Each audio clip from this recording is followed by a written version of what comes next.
Oh, galit ka na naman. Nakita mo na naman yung mukha ko. Lalo na pag tinatamaan kayo ng real talk. Oh, eto mga Lodi, pakita lang natin kung ano nangyari po sa mga rally po ng alyansa.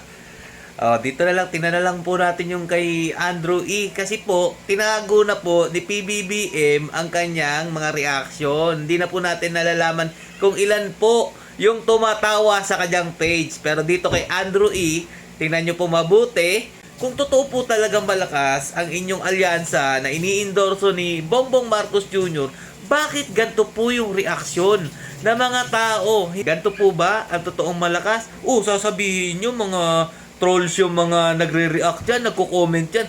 Tingnan nyo po yung bilang ng mga followers o friends na mga nagko-comment na PDP laban pa rin po ang kanilang iboboto kahit tawagin nyo pa pong China team, Team Suka ang iniendorso ni Tatay Duterte. Kahit anong gawin ninyo, kunyari, malakas ang inyong alyansa, kapag natalo, dinaya. Paano dadayain? Nasa administrasyon ni Bongbong Marcos yung kanyang alyado. Baka ang Duterte line up pa po ng PDP laban ang madaya.